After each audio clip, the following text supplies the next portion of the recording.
Halo teman-teman, masih melanjutkan bahasan kita mengenai Donghua Shaolin.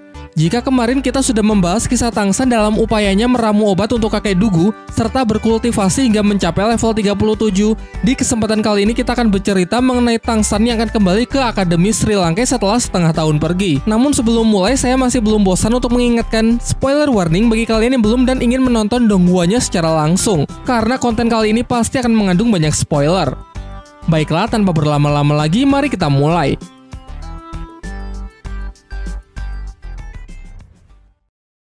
Sekembalinya dari kediaman kakek Dugu di Akademi Lanba yang kini sudah diubah namanya menjadi Akademi Sri Lanka, teman-temannya sudah menunggunya. Kemudian sebagai hadiah, Tang San memberikan masing-masing untuk mereka tanaman obat langka yang dapat meningkatkan kekuatan sesuai jenis roh pelindung mereka, termasuk kepada Master Xiao. Untuk Su Ying, Tang San memberikan sebuah tanaman bunga spesial yang bernama bunga bulu perindu. Sangat cocok untuknya karena Tang San menyadari hubungan spesialnya dengan Dai Mubai. Lalu ia mulai menceritakan sebuah legenda mengenai bunga tersebut. Dahulu kala ada seorang pemuda yang sangat menyukai berbagai macam bunga.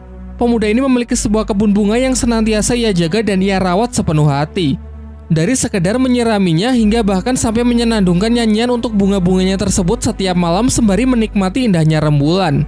Kebersamaannya dengan bunga-bunga membuat hidupnya merasa sangat bahagia, dan sebaliknya ia akan teramat sedih ketika ada bunga yang layu. Rasa cintanya ini menggerakkan hati dari sang Dewi Bunga yang tinggal di kerajaan langit. Sampai suatu ketika secara diam-diam beliau turun ke bumi untuk menemui si pemuda pencinta bunga lalu menikahinya. Namun sayangnya hubungannya tersebut tidak mendapatkan restu dari langit yang memiliki aturan bahwa dewi dan manusia tidak diperbolehkan menikah. Jelas mengetahui hal ini membuat Kaisar Langit begitu murka sehingga menarik sang dewi kembali ke alam surgawi dan takkan pernah mengizinkannya untuk turun ke bumi lagi. Sementara si pemuda yang kini telah kehilangan kekasihnya tentu merasa sangat sedih dan depresi sehingga hari-harinya yang suram melalaikan tugasnya untuk merawat bunga-bunga di kebunnya. Semakin lama kebunnya tersebut mulai hancur dan tanaman-tanaman yang dulu berseri perlahan juga mulai mati. Hingga suatu hari seorang kakek tua menemuinya dan menjelaskan bahwa sebenarnya bunga putih di kebun si pemuda merupakan jelmaan dari sang Dewi Bunga. Sehingga jika bunga sampai mati maka jiwa dari sang dewi juga akan lenyap. Mempercayai hal itu, si pemuda pun mulai sadar kesalahannya yang menelantarkan bunga-bunga di kebunnya. Ia pun mulai bangkit dan kembali merawat bunga-bunga di kebunnya tersebut. Sampai akhir hayatnya ia meninggal tepat di samping bunga putih yang dipercaya sebagai jelmaan dari sang Dewi Bunga. Dan warna merah di kelopak bunga tersebut merupakan noda darah yang sempat si pemuda berikan tepat sebelum kematiannya. Setelah menceritakan kisah itu, Tang San menjelaskan bahwa untuk memiliki bunga ini, Su Ying diharuskan meneteskan darahnya ke kelopak bunga sambil memikirkan orang yang amat ia cintai. Namun hal ini juga belum tentu berhasil karena si bunga memiliki kekuatan untuk memilih sendiri siapa yang akan menjadi pemiliknya. Dan jika ada orang yang mencabutnya secara paksa, maka seluruh khasiat dari bunga itu akan menghilang. Tetapi sayangnya ketika Su Ying telah melakukan seperti apa yang Tang San katakan, entah kenapa bunga tersebut menolaknya. Kemudian Tang San memberikan kesempatan kepada Master Xiao untuk mencobanya karena Master Xiao juga memiliki perasaan asmara dengan Liu Erlong. Namun ternyata ia juga tidak berhasil. Sampai akhirnya Xiao yang sebenarnya tak berniat untuk mencoba secara tak sengaja jarinya tertusuk sehingga darahnya tertetes. Semuanya pun dibuat sangat terkejut lantaran bunga bulu perindu tersebut memilih Xiao sebagai pemiliknya, mengingat ia juga memiliki perasaan asmara dengan Tang San yang begitu tulus. Akan tetapi Xiao menolak untuk mengkonsumsinya dan lebih memilih untuk menyimpannya sebagai hadiah dari Tang San. Sebagai gantinya ia akan berlatih lebih keras dari teman-teman yang lain agar tidak ketinggalan oleh mereka yang mengkonsumsi tanaman-tanaman obat tersebut. Diperlihatkan mereka pun bergegas untuk melakukan kultivasi setelah masing-masing dari mereka mengkonsumsi tanaman obat dari Tang San. Oishika menjadi yang pertama selesai dan telah berhasil naik ke 5 level, disusul oleh Ning Rongrong yang telah naik 6 level. Namun pada kasus Ning Rongrong tak hanya mengalami kenaikan level. Berkat tanaman obat bunga tulip dari Tang San, roh pelindungnya mengalami mutasi yang awalnya memiliki 7 tingkat sekarang menjadi 9 tingkat. Sebuah kekuatan yang kabarnya menjadi legenda di klan Cahaya Kibau.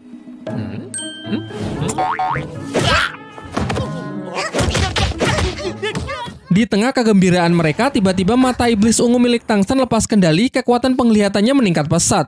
Dalam hati ia sendiri sangat terkejut, karena peningkatan dari kekuatan matanya ini dalam sekte Tang padahal dikatakan hanya sebuah legenda belaka. Selanjutnya Su Ying juga telah selesai dengan kultivasinya. Ia merasa kalau kini ia telah naik sebesar 7 level. Begitu pula dengan Mang Hojun. Ia merasa bahwa api Phoenix miliknya kini jauh lebih murni. Dan yang terlihat paling heboh adalah peningkatan kekuatan dari Dai Mubai. Berkat tanaman bunga krisan dari Tangsan, ia sekarang menembus batasan dari level 40 dan benar-benar siap untuk segera mengupgrade cincin rohnya. Sementara itu, Master Xiao juga dibuat sangat terkejut dengan khasiat dari tanaman Tangsan yang ia konsumsi. Seperti yang telah dijelaskan bahwa kekuatan roh pelindung Master Xiao mengalami mutasi yang membatasinya mentok berada di level 30. Namun sekarang batasan tersebut telah berhasil ia tembus sehingga ia punya harapan untuk meningkatkan levelnya lebih tinggi. Namun ia menjelaskan bahwa di usianya yang sekarang akan menjadi berat baginya untuk mengejar ketertinggalannya. Oleh karena itu ia tak berharap banyak dan menegaskan bahwa harapan terbesarnya kini berada pada murid-muridnya saja. Ketika hari sudah mulai gelap, para murid Sri Langke bergegas untuk kembali ke asrama. Tetapi di tengah jalan Tangsan merasakan ada sesuatu yang mencurigakan.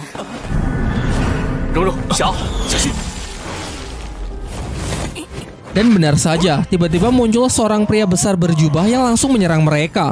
Dengan kerjasama tim yang semakin baik, mereka pun berhasil melumpuhkan pria misterius tersebut.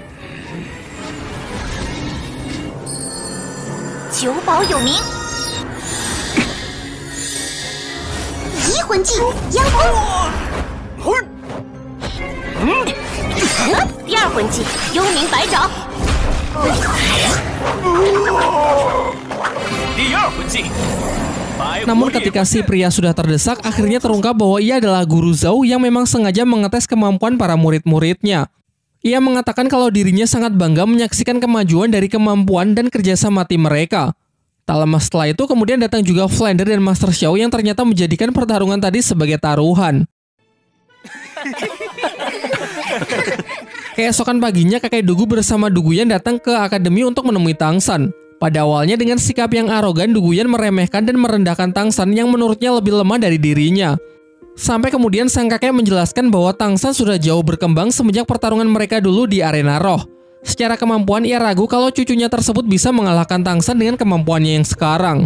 Selain itu ia juga mengkritik sikap Duguyan yang kekanak-kanakan, padahal secara usia Tangsan lebih muda darinya namun sikapnya jauh lebih dewasa. Lalu ia juga menjelaskan mengenai tujuannya datang ke sini adalah untuk meminta bantuan kepada Tangsan agar bersedia menyembuhkan racun di dalam tubuh cucunya tersebut, sama seperti apa yang telah ia lakukan terhadap dirinya. Namun kakek Dugu mengatakan bahwa ia tak akan bisa mendampingi karena ia masih memiliki sebuah misi yang harus segera ia selesaikan. Maka dari itu ia akan menitipkan Duguyan kepada Tangsan dan berjanji akan kembali sebelum dimulainya turnamen arena roh yang akan digelar setengah tahun lagi. Setelah itu Tangsan bersama teman-temannya berangkat menuju kelas akademi yang akan menjadi hari pertamanya. Absen Dai Mumbai karena Dai Mumbai tengah bersama Flander dan Master Xiao untuk berburu siluman roh keempatnya. Sesampainya di kelas, Tangsan sebagai murid yang dianggap baru tentu menjadi pusat perhatian. Terlebih lagi ia terlihat sangat dekat dengan Xiao yang menjadi primadona di kelas tersebut. Terlihat seorang siswa bertubuh besar bernama Tai Long merasa sangat geram menyaksikan pemandangan tersebut menghampiri mereka dan menyuruh Tangsan untuk menjauh dari Xiao.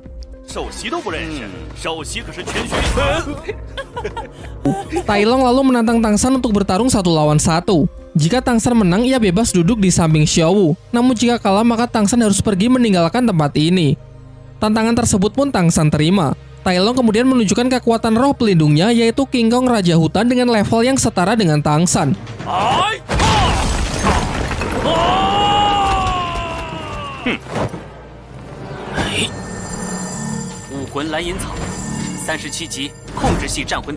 Ia lalu maju untuk memulai pertarungan. Beberapa kali serangan jarak dekat ia lancarkan namun dapat Tangsan hindari dengan sangat mudah, bahkan tanpa melibatkan kekuatan roh pelindungnya. Sebagai serangan balasan, Tangsan cukup menggunakan satu skillnya, yaitu tali akar jaring laba-laba yang dalam sekejap mampu melumpuhkan Tai Long. Tepat setelah itu, seorang guru datang dan langsung menyalahkan Tangsan karena menindas teman sekelasnya di hari pertama.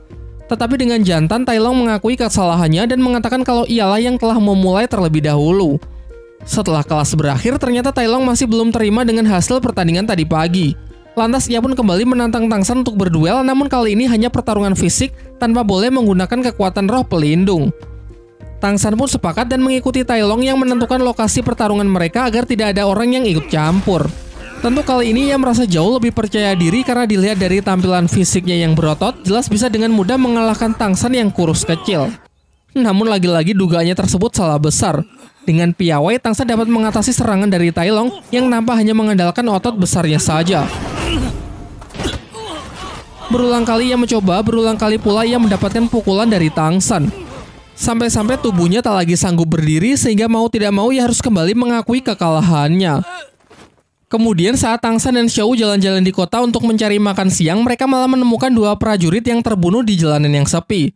Dari simbol yang tertinggal mengingatkan Tang San dengan simbol sebuah tempat pelelangan di kota yang sebelumnya pernah ia lihat. Karena penasaran dengan apa yang sebenarnya terjadi di tempat pelelangan, ia bersama Xiao bergegas pergi ke rumah pelelangan tersebut. Di pintu masuk, mereka dihadang oleh para penjaga karena tidak memiliki kartu anggota.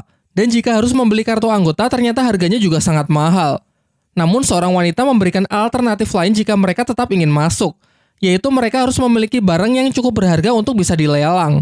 Tang San yang sepakat lalu mengeluarkan salah satu senjata rahasianya untuk berpartisipasi dalam acara lelang. Si wanita lalu mengajaknya masuk untuk menemui salah seorang panitia guna memeriksa barang milik Tang San apakah value-nya memenuhi standar. Tang San kemudian menjelaskan bahwa senjata rahasianya itu disebut tembakan tanpa bayangan, merupakan senjata yang mengandung racun. Ia lalu juga memberikan contoh bagaimana cara penggunaannya. Peluru beracun pada senjata tersebut akan ditembakkan sebanyak 3 kali dengan sangat cepat, memiliki penetrasi yang begitu kuat, bahkan sanggup menembus baja yang memiliki ketebalan beberapa sentimeter. Menyaksikan hal itu, panitia lelang benar-benar kagum dan menyatakan kalau barang milik Tang San sudah memenuhi standar barang lelang di tempatnya yang bisa dibuka dengan harga 1000 koin emas. Di ruang pelelangan, Tang San bertemu dengan dua orang tamu lain yang bernama Ning Fengxi dan Chen Xin, di mana Ning Fengxi adalah pemimpin dari klan Cahaya Kibau sekaligus ayah dari Ning Rongrong, sementara Chen Xin adalah kakek angkatnya. Ning Fengxi lalu menjelaskan mengenai kebusukan dari tempat lelang ini yang melelang apa saja termasuk manusia. Bahkan para pelayan wanita di sini selain bertugas menyambut tamu juga diperjualbelikan. Masuk ke acara pelelangan, kali ini yang menjadi objek lelang adalah seorang gadis yang roh pelindungnya mengalami mutasi, sehingga mengubah penampilannya menjadi sosok unik menyerupai kucing. Pada awalnya, Xiao yang emosi hendak menggunakan cara kekerasan untuk membebaskan gadis kucing tersebut. Namun Ning Fengxi yang juga ingin menyelamatkan si gadis menggunakan cara sesuai aturan, yaitu dengan melemparkan harga tertinggi. Pihaknya sempat bersaing dengan tamu lain yang merupakan salah satu anggota bangsawan kerajaan Tiando yang pernah menyulitkan orang-orang Sri Lanka di Akademi Tiando. Tetapi pada akhirnya Ning Fengxi berhasil menang setelah memberikan harga yang terbilang tidak masuk akal. Selanjutnya tibalah senjata rahasia milik Tang San yang menjadi objek barang lelang. Ning Fengxi yang merasa tertarik dengan kehebatan senjata tersebut memutuskan untuk mengambilnya dengan harga yang juga sangat mahal. Tentu saja karena klan Cahaya Kibau masuk dalam kategori 3 klan terkaya di dunia Daoluo. Sampai-sampai tak enak sendiri karena barangnya dihargai begitu mahal, Tang San memberikannya bonus yaitu sebuah busur kecil yang juga merupakan salah satu senjata rahasia ciptaannya.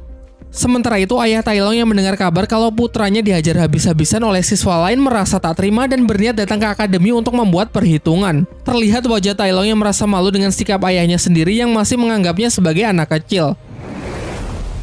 Singkat cerita, setelah acara pelelangan berakhir, Tang San dan Xiao kembali ke akademi. Namun di depan gerbang, Tai Long bersama sang ayah telah menunggunya. Ayah Tai Long lalu mengatakan kalau ia tak terima putranya dipukuli oleh Tang San sehingga ia ingin memberinya pelajaran. Ayah Tai Long dengan cepat langsung melancarkan serangannya yang begitu kuat padahal masih belum mengeluarkan kekuatan roh pelindungnya. Teknik yang sebelumnya Tang San gunakan untuk melumpuhkan Tai Long nampaknya sama sekali tidak berguna di hadapan ayahnya.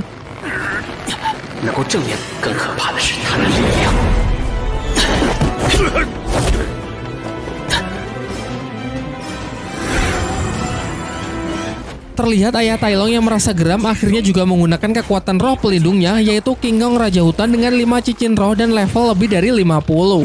Secara membabi buta ia terus melancarkan serangannya hingga menghancurkan tempat tersebut. Akan tetapi Tang San masih bisa bertahan di udara dengan memanfaatkan tulang roh dan jaring tali akarnya untuk membuat sebuah parasut.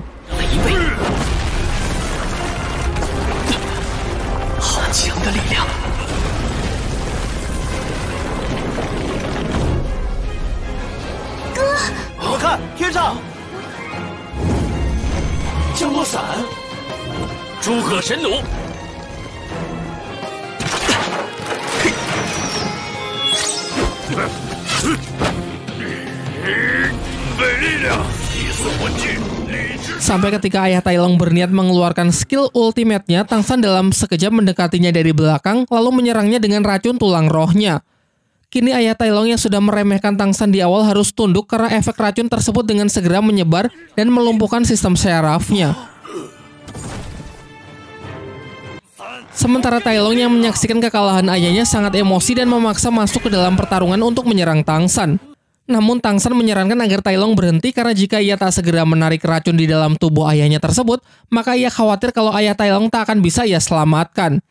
Pada akhirnya perseteruan itu pun berakhir setelah Tang San menyerap kembali racunnya dan memperingatkan mereka berdua agar jangan pernah mengganggunya lagi. Scene kemudian beralih memperlihatkan Ning Rongrong yang berkunjung ke rumahnya, yaitu sekte klan Cahaya Kibau, mengingat kerajaan Tiando dan sektenya secara geografis cukup berdekatan. Selain Ning Fengzi yang merupakan ayahnya dan Chen Xin sebagai kakek angkatnya, kita diperlihatkan karakter baru yang juga merupakan kakek angkatnya bernama Gurong. Diceritakan kalau Chen Xin dan Gurong ini adalah Master Roh bergelar Doluo level 95 yang menjadi rival abadi, baik dari segi kekuatan roh maupun dalam memperebutkan kasih sayang dari cucu angkatnya tersebut. Kemudian Ning Rongrong menceritakan bahwa kini ia sudah berada di level 37 karena selama di Akademi Sri Lanka ia sudah berlatih keras hingga berhasil naik 10 level hanya dalam waktu 1 tahun. Ia juga menceritakan mengenai tanaman obat bunga tulip yang ia dapat dari teman sekelasnya bernama Tang San yang berperan besar dalam kemajuannya karena setelah mengkonsumsi bunga tersebut levelnya bisa naik secara signifikan. Selain itu, kini roh pelindungnya juga telah mengalami mutasi dari yang awalnya pagoda 7 tingkat menjadi 9 tingkat. Hal ini membuat Ning Fengzi benar-benar terkejut karena pagoda 9 tingkat selama ini hanya menjadi kekuatan legenda bagi sektenya. Berkat pencapaian putrinya yang begitu luar biasa, Ning Fengzi lalu menghadiahkan senjata rahasia yang ia dapat dari tempat pelelangan sebelumnya. Namun Ning Rongrong yang merasa tidak familiar dengan senjata tersebut bertanya bagaimana ayahnya bisa mendapatkan senjata rahasia ciptaan dari Tang San, teman sekelasnya. Ia lalu menunjukkan senjata yang sama dan mengatakan kalau ia juga punya beberapa koleksi yang lain yang jauh lebih hebat. Untuk membuktikan betapa hebatnya senjata rahasia buatan Tang San, Ning Rongrong mengajak mereka keluar untuk mempraktekannya. Kakek Chen Xin lalu maju untuk menjadi sukarelawan. Dengan statusnya sebagai Master Roh bergelar Doluo, ia meyakinkan cucunya kalau dirinya tidak akan apa-apa. Senjata rahasia pertama adalah busur tanpa suara. Meski dapat ditangkis dengan pedang roh miliknya, kakek Chen Xin bisa merasakan kalau tembakan dari senjata tersebut benar-benar kuat. Li Dao hao qiang. 我们在斗魂场上捡飞刀。还没完，我身如剑。 Sambil mencoba mendekat, Ning Rongrong menjelaskan bahwa senjata ini pernah ia gunakan untuk mengalahkan lawan yang berada di level 40. Menunggu kesempatan kakek angkatnya lengah, Ning Rongrong kembali melancarkan serangannya dan hasilnya Master Roh sekelas Chen Xin sekalipun cukup kewalahan mengatasinya. Suasana sempat tegang kala Chen Xin terkena racun dari salah satu senjata rahasia tersebut. Beruntung berkat jam terbangnya yang tinggi, ia sanggup memuntahkan racun sebelum menyebar ke seluruh tubuhnya. Namun ia tak sedikit pun menyalahkan Ning Rongrong, melainkan justru bangga dengan perkembangannya yang begitu pesat.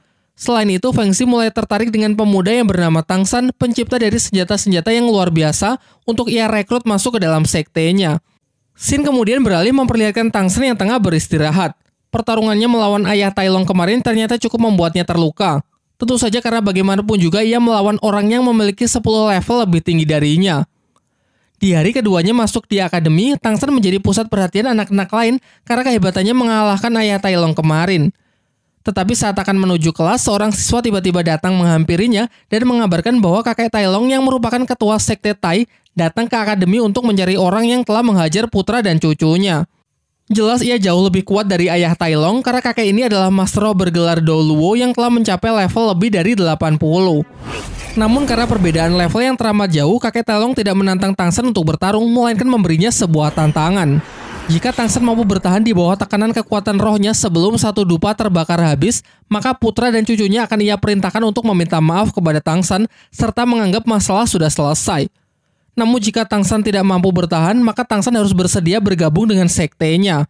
Sebelum tantangan diterima, Oishike menyela dengan mengatakan kalau apa yang mereka pertaruhkan ini tidak adil bagi Tang San. Karena jika Tang San kalah, ia harus tunduk dan patuh terhadap sekte Tai, sementara jika Tang San menang, pihak dari kakek Tai Long cuma meminta maaf saja. Maka dari itu akan menjadi adil jika Tang San menang, maka Tai Long dan ayahnya harus bergabung dengan sekte Tang, yaitu sekte buatan Tang San sendiri. Setelah kedua belah pihak sepakat, tantangan pun dimulai. Tekanan yang diciptakan kakek Tai Long berbeda dengan apa yang pernah ia terima dari salah seorang guru senior di Akademi Tiando. Tang San mengibaratkan kalau tekanan yang dulu pernah ia terima seperti aliran sungai yang perlahan semakin kuat, sementara tekanan dari kakek Tai Long lebih seperti ombak yang menghantam dengan keras. 对手怎么会是他？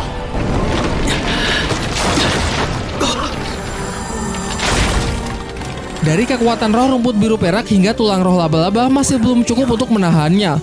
Xiao yang cemas membawa Guru Zhou untuk menghentikan mereka. Namun Guru Zhou juga tidak bisa berbuat apa-apa karena lawan Tang San memiliki kekuatan yang jauh lebih kuat dari dirinya. Di bawah tekanan yang semakin menggila, Tang San yang tidak punya pilihan lain mencoba menahannya dengan kekuatan roh pelindung palu Houdian di tangan kirinya yang selama ini ia selalu sembunyikan.